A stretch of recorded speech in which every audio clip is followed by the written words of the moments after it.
Oi pessoal, dando continuidade aí à nossa conversa sobre as ondas eletromagnéticas, né? Só recapitulando aqui o final do vídeo anterior, nós encontramos que a velocidade das ondas eletromagnéticas no vácuo, né, é dada por C igual a 1 sobre raiz de M0 epsilon 0. Né? E esse aqui é o nosso tradicional 3 vezes 10 na 8 metros por segundo. Ok? Agora vamos partir para um exemplo para a gente poder ver quais são as propriedades das ondas eletromagnéticas. Né? Vamos construir matematicamente um caso simples e poder analisar o comportamento do campo elétrico e do campo magnético. Uma coisa importante é que a gente observa que as ondas eletromagnéticas, em particular a luz, elas sofrem polarização. Né? E isso faz com que a gente vá considerar essas ondas como ondas transversais, né? Ok?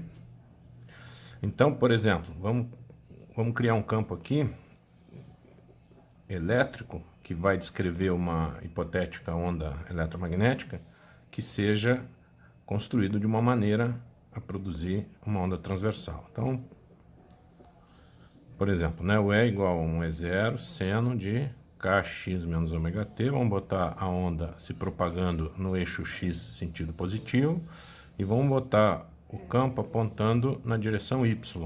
Vou botar um J aí. Ok? Se a gente fizer uma figurinha aqui, eixo x, y, z. Então essa nossa onda vai ter um campo elétrico que vai ter este formato aqui, né? Ok? Aqui é o campo elétrico andando aí para a direita com a velocidade c. Pronto. Primeira coisa que nós vamos verificar, será que esse campo elétrico satisfaz a primeira equação de Marx? Divergente de E, ele tem que ser igual a zero. Então, vamos lá, vamos fazer a conta. Quem é o divergente? É derivada de EX em relação a x, mais derivada de EY em relação a y, mais derivada de EZ em relação a z.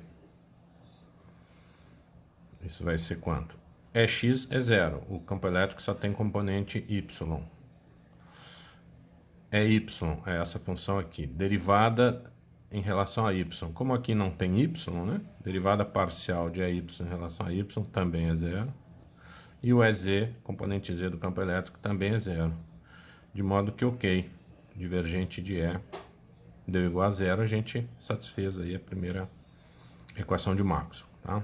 Então, essa função aí, ela não viola a primeira equação, está de acordo, né, com ela. Segunda etapa, vamos ver agora a outra equação de Maxwell que envolve o rotacional do campo elétrico. Rotacional de E deve ser igual a menos derivada de B em relação ao tempo. Ok? Vamos calcular o rotacional de E. O E está definido aqui, ó. Rotacional de E igual determinante IJK, derivada parcial em relação a x, derivada parcial em relação a y, derivada parcial em relação a z. E aqui as componentes. EX é zero, EY é E0 seno de kx menos ômega t, e o EZ igual a zero. Tá? Dá uma pausa no vídeo aí e faz essa conta para mim. Ok?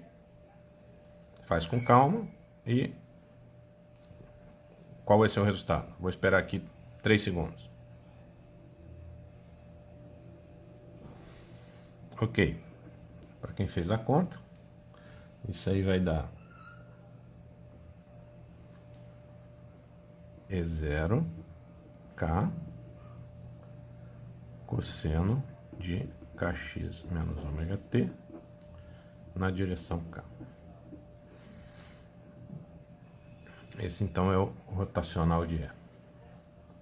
Mas pela equação de Maxwell, que está lá em cima, né? Esse rotacional de E tem que ser igual a menos dBdt. Então, a gente tem agora essa relação aqui, que vai ser importante. Menos dBdt, E0K, cosseno de Kx menos ômega t na direção K. E agora a gente olha para isso aqui como uma maneira de poder calcular o campo magnético.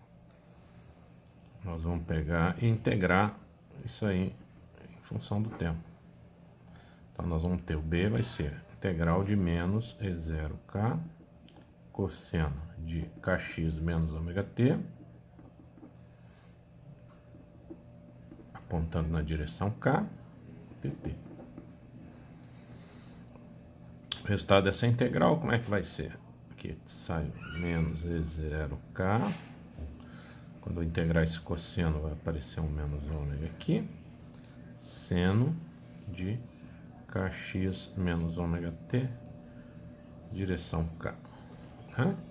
Eu fiz uma integral indefinida aqui, então o equivalente à constante de integração aqui, na verdade, vai ser uma função vetorial que depende só das coordenadas espaciais, né? Ok? Verifica, né? Se eu fizer a derivada temporal desse campo em relação ao tempo, perdão, a derivada parcial em relação ao tempo, esse termo vai desaparecer e a derivada desse termo é a nossa função original ali. Ok?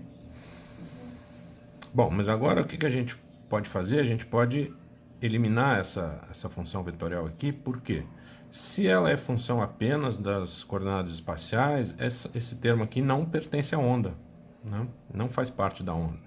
O que a equação de Maxwell está me dizendo é que eu vou ter uma onda aqui relacionada ao campo magnético que pode conviver com uma função estática, né? Isso aqui seria um campo estático. É como a gente imaginar que tem uma onda eletromagnética passando e tem um ímã em cima da mesa, né? O ímã está criando um campo magnético estático que vai se superpor ao campo da onda, ok? Então essa parte não faz parte da onda e a gente vai deixar ela de fora então. Portanto, o nosso campo magnético, como é que ele ficou? Olha lá. E0. E olha, K sobre ômega é 1 sobre C. Né? Então ficou E0 sobre C, seno de Kx menos ômega t, apontando na direção K. Ok? Vou puxar agora o campo elétrico original, lá de onde a gente partiu, para que a gente possa comparar as duas expressões.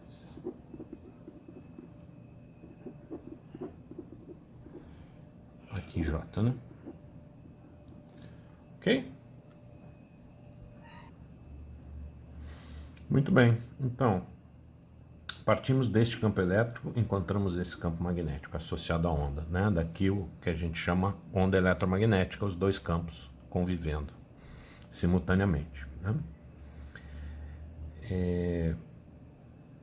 Para que esses campos sejam aceitáveis, eles têm que obedecer às equações de Maxwell. A gente já usou divergente do campo elétrico igual a zero, vimos que funcionou, e utilizamos rotacional de E igual a menos derivada parcial em relação ao tempo do campo magnético. Falta verificar quais equações. Essa aqui do divergente de B, que tem que ser zero, e o rotacional de B, que tem que ser μ0, ε0, derivada parcial do campo elétrico em relação ao tempo. Tá? Eu vou pedir para vocês pausarem o vídeo aqui e verificarem a validade dessas duas relações. Né? Pega o campo magnético que está escrito ali, o campo elétrico que está escrito aí e mostra que essas duas relações são satisfeitas, ok? Faz uma pausinha no vídeo, faz essa demonstração e volta para cá que a gente continua. Ok? Tá confirmado então? Então nós temos aqui um par de relações que obedece às 4 equações de Maxwell e descrevem o campo da onda eletromagnética, né? Dessa onda eletromagnética específica. Então vamos ver agora algumas propriedades que a gente vai inferir dessas duas relações. A primeira delas é o seguinte: você está vendo que o campo magnético ele é perpendicular ao campo elétrico.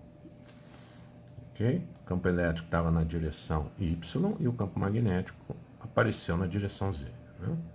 E ambos ambos os campos são perpendiculares à direção de propagação.